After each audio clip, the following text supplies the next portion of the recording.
Go after, my friends, and welcome to this evening's show.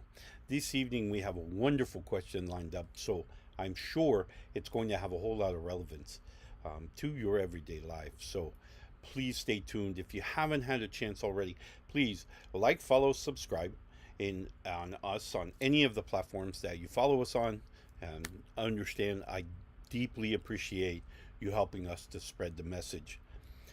Finally, the last of those platforms that I want to announce is, of course, New Reality TV, newrealitytv.com. Wonderful collection of perspectives that can help you to obtain your balance, to reobtain that balance in your life, to make life livable, to make life enjoyable again, for those of you who may have lost some of that over time. So, for those of you who may have some extra coins jingling around on the old desk or in the old pocketbook there, need somewhere to put them, by all means, please stop by our tip jar.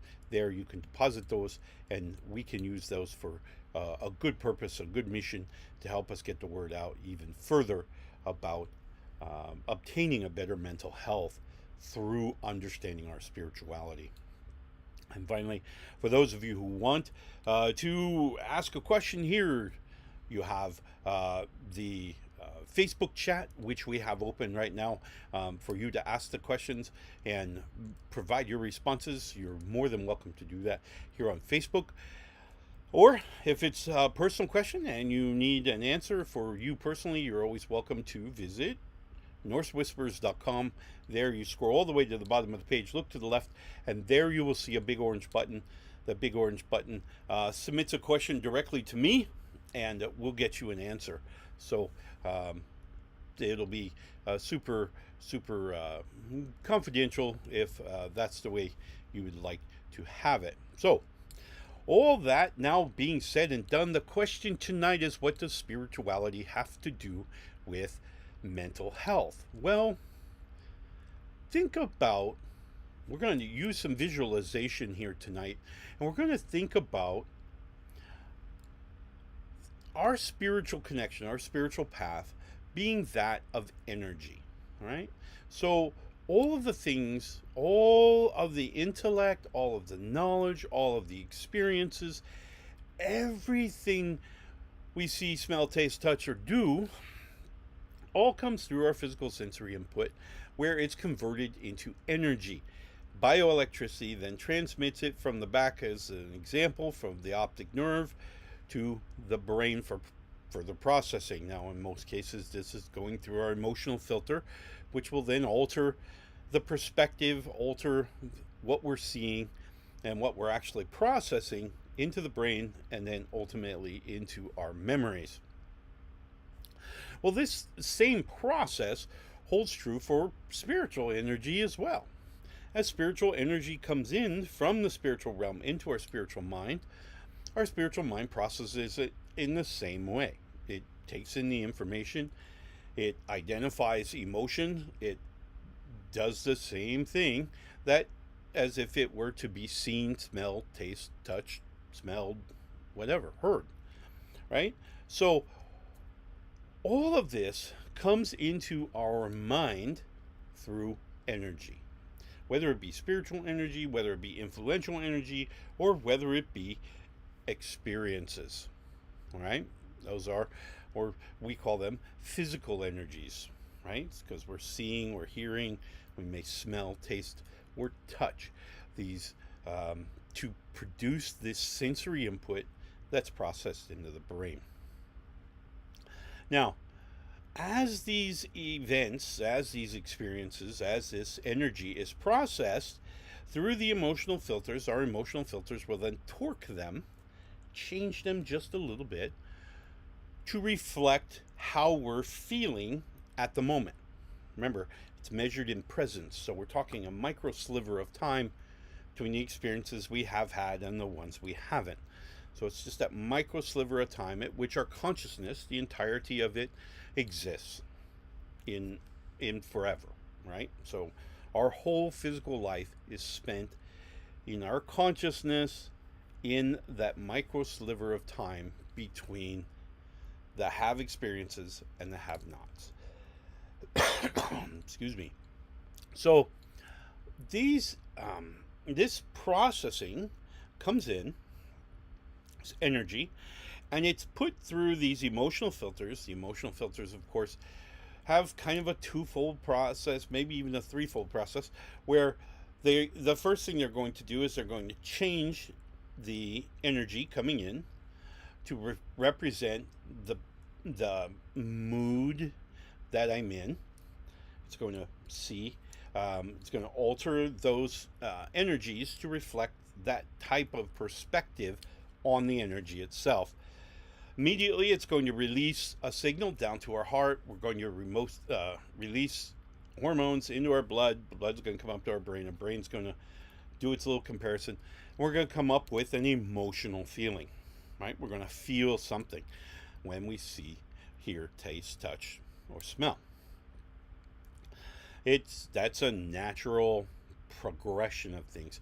At the same time, our emotional filters are also going to set that border on the aura that kind of allows us to connect with other people inside and out of the physical realm, right? So we have our border, and that border is going to be adjusted, the frequency, based on how we're feeling at this present. So it changes quite a bit, all right? After all of that's done, this energy moves past this emotional filter. Now it's been altered, right, into our memory, where we're storing the experience. Now, depending on the emotional attachment and what we drummed up and what was attached to the event, all of these things, as to whether it's goes into what was referred to as the instant recall kind of thing versus a long-term alteration process of altering your values. Okay, altering who you are as a person.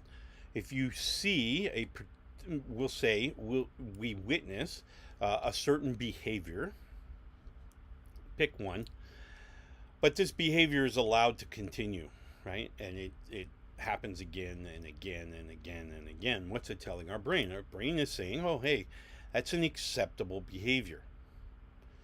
Even if originally our values were like, no, we don't do that. Now, because we've seen it multitude of times, remember, here's the change process, we're going to alter our values and say, all right, maybe it's not so bad. Not so bad becomes, yeah, okay, whatever. Which becomes, yeah, let's do that, right? So as time goes on, or more experiences are gained is a better way to say it, where we see a successful outcome, we are training our brain to change our value systems, to change those rocks at the bottom of the well of the self. Super critical that we understand this, because what's going to happen is in our lives we're going to experience some level of trauma, some level of psychological trauma that's going to affect us, whether it's real or imagined.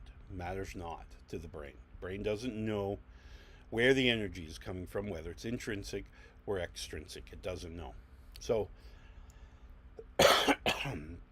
this energy is going to come in, massive rush into our processing unit. We're going to have, we've talked about this little stresses down here that are going to push this large trauma now up into the headspace. So we're going to lose the ability to apply cognitive thinking. Now, this is a real clean visual for you. Now, I was given this visual by my great grandfather, and it when he explained it, it made perfect sense. If you think about your processing, your ability to take in the sensory input as a pipe, um, you only have so much, right? There's only the pipe is only so big, and so when we start filling it with silt along the bottom, we're going to kind of remove some of the passageway, right? We're going to remove some of the throughput to this bandwidth. Now, if we've already reserved a little spot up here near the top, we're going to reserve that. Last ditch effort. We're going to hang on to that the best we can. This is our cognitive space. This allows us to think when we're experiencing a trauma. Some people have larger spaces up there, and others don't. Others are processing a lot of data, and so they're using more of that bandwidth. They're crushing down on that headspace, thereby struggling to handle this emotional trauma coming into the brain. Now, ultimately, should you get to a place where this trauma, real or imagined, is coming into the brain and it's just too much for the pipe, you've just got more stuff processing than you've got pipe for, and it's going to spill over, right? It's going to spill outside of the pipe and into the rest of the brain. Okay, this is what happens really from a visual perspective. This is what happens when we go into that anxiety attack, panic attacks, those types of things that are really push us above and beyond. We're just over the edge. So when that stress spills up over the tube, over the pipe, and it comes out to the regular brain, we can see some physiological body functions start to fail, right? Sweaty palms, maybe we get sweaty, maybe we get twitchy. All of these things are standard side effects or symptoms of overrunning our processing, our bandwidth pipe. Now, this happens quite a bit. Now, what's the key to survival? Well, the key to survival and the key to getting through one of these events is to obviously somehow recover just a little bit of bandwidth just up here at the top, where we can apply some cognitive thinking. Cognitive thinking then allows us to look at these issues and go, let me break this down into smaller chunks that I can deal with. Then I'm using less pipe, no spillage. I've got plenty of room to handle one thing at a time. All right? So we're only using this much, and we got that much a tube, and we are only using this much. So we got plenty of room, right? So we got lots of cognitive space that we can then use to kind of think our way through this. That's the key, is getting that headspace back together. Now, many people, I find, with many of the people that I work with, they've got this bottom, this silt. These are the little stressors when we're living inauthentically, when we're doing things that are against our values, when we're kind of outside where we should be, where our body knows we should be, right? We're not living in congruence. We're not living authentically, right? We're faking our way into something else, right? That's going to build up these stresses because the body knows that you're not in alignment. Your mind and your heart are like, this ain't right. We're off kilter. And so we're living over here. Here's our line of congruence. Where is it? There it is. All right. So and we're over here, right? This delta now is one of the stressors that forms this silt. Okay. And the more of those you have, the more you're using of this bottom bandwidth, and now you're forcing that trauma. You're putting it under higher pressure, right? Because it's going to squeeze it down. But you're using up your cognitive space. This is why sometimes when we get into traumatic events, we we can't think. We just can't put one foot in front of the other.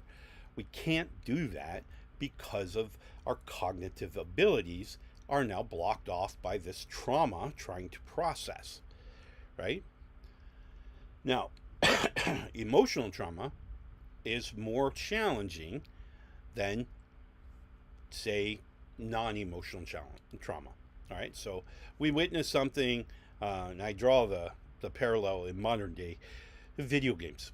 Right, so we're good at our video games, and we're watching the events unfold in some high-end, high-speed first shooter game, and things are happening, and the aliens or the spacemen or whoever are dying, and we're removed from that, right? We're kind of removed, so there's no real emotional energy tied to that, right?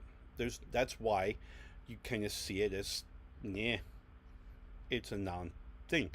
When you witness this type of event in real life, real, now all of a sudden it has a very big impact, huge. And that's because that type of event carries an emotional wallop like you wouldn't believe. It is insanely big. Many of us, our pipes are not going to be big enough. Just not going to happen.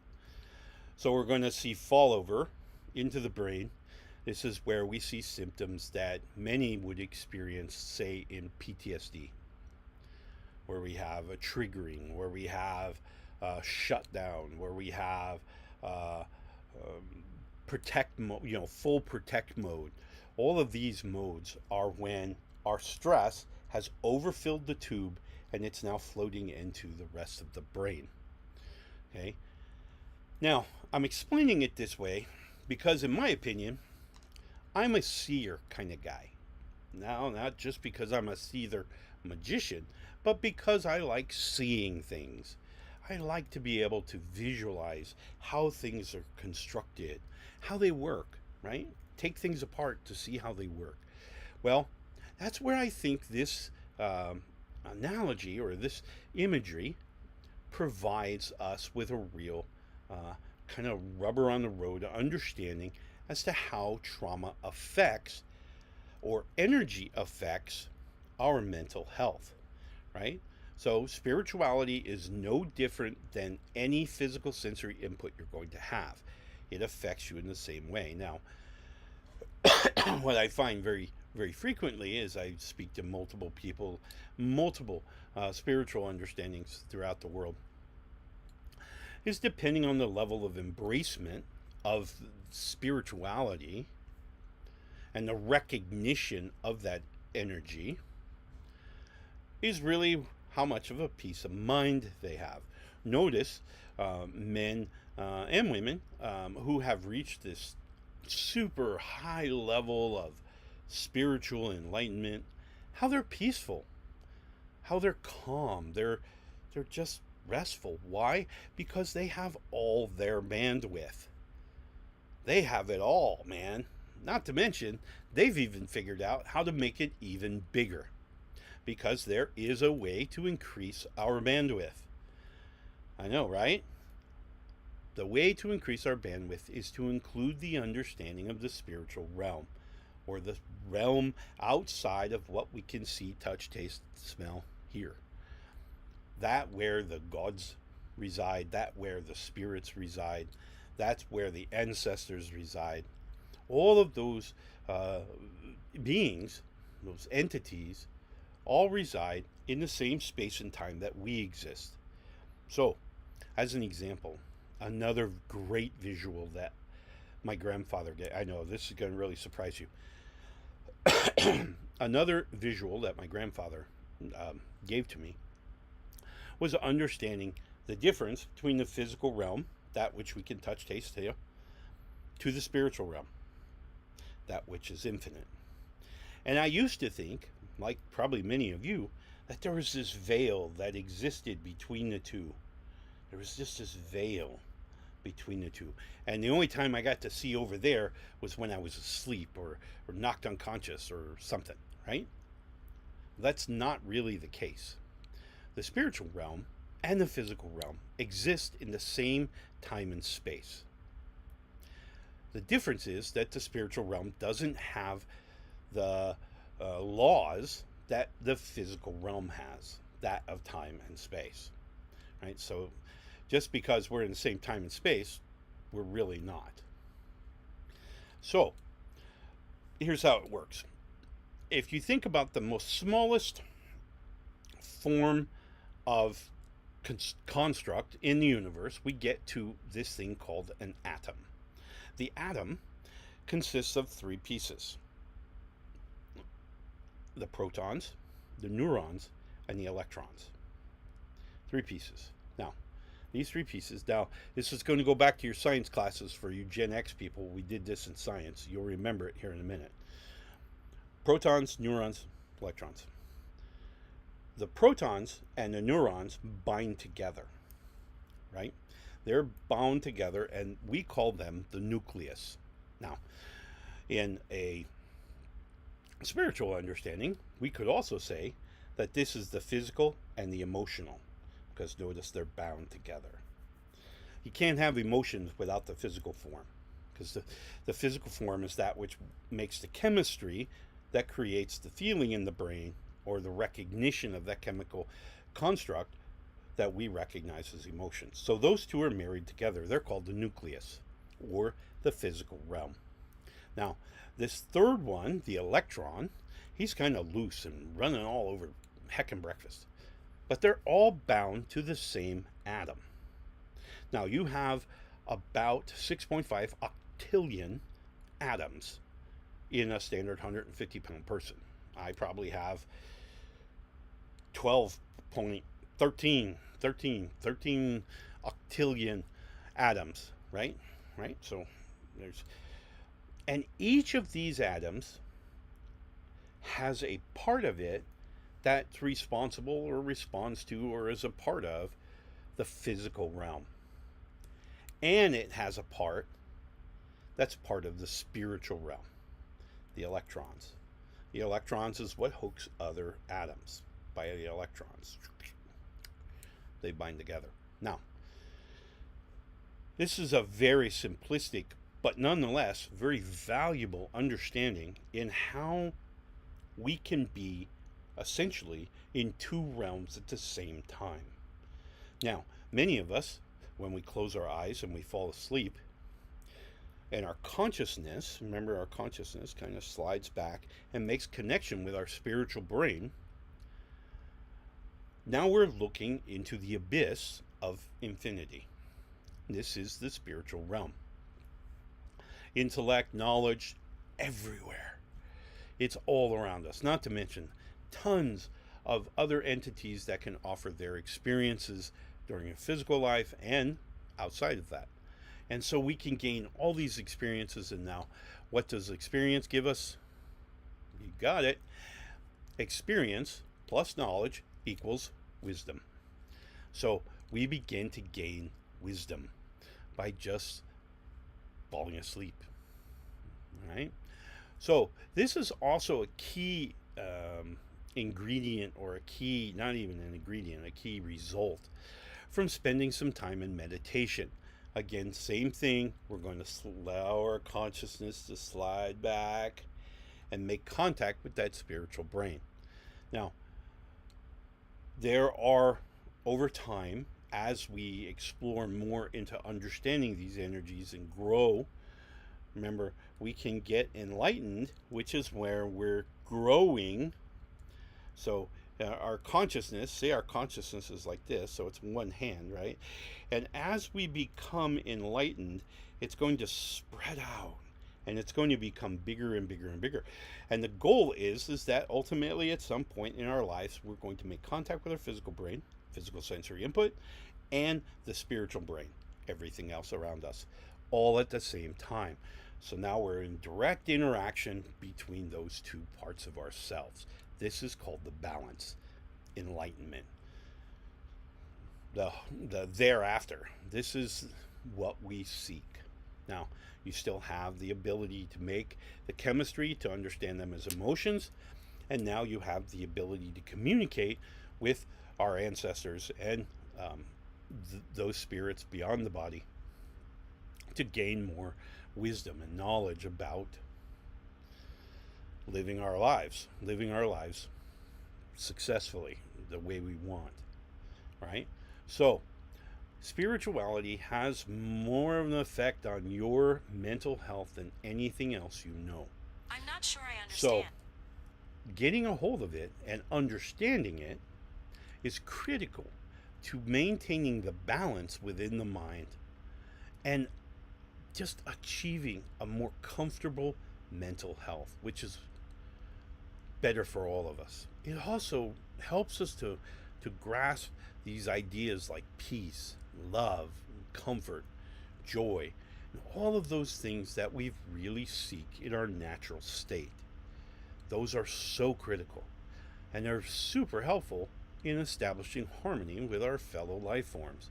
So it's all part of this huge web that comes together to form this thing we call a life, an existence, which consists mostly of this physical realm where we're learning all these chemistries, we're getting a first-hand lesson at modern day chemistry within the body, what that interprets to as an emotion, and then how can I relay that to others as my experience. Remember, I think I mentioned it a couple of shows ago, but we said when we're experiencing things, because our spiritual self is actually constructed of particles of energy bound together in such a way, some of those particles were from the deities themselves. Now, those particles pass our experiences, our interpretation of the experiences that we have in this physical realm, are then passed through that spiritual mind, through those unique particles of the deities, to the gods themselves. That way, they gain additional perspectives of a puddle, as an example. And we've used that one before, where we can just look at it from different angles, so many different ways to view it. Doesn't change it. It's simply a different way to look at it. No way is more right or more wrong than any other. They're just different. And different's good because it allows us to broaden our view, broaden our horizon there. So, super important, and it's super beneficial for our mental health. And that's where spirituality has a huge impact on our mental space, on our mental health in general. It doesn't mean you have to be religious. It doesn't mean you have to go to church every Sunday. It doesn't mean that you have to even claim a faith. There's no rules there. You are who you are, right? So you just understand the energies that affect you, that affect your mental space. And that is taking care of us. That is self-help. All right? So, this week, as we celebrate Wotan's Day today and on to Thor's Day, of course, tomorrow, I want you to seriously think about these energies that may be affecting you, both intrinsically and extrinsically, and determine which ones you need and which ones you don't. And then you're going to start seeing slowly reducing the silt and increasing your bandwidth, maintaining a cognitive space. And that is great mental health. All right, my friends, I wish you the very best Wotan's Day. I wish you a goafta, and we will see you again bright and early tomorrow, early for me anyway, where we'll talk about the god Thor. Until then, my friend, love and light. Peace.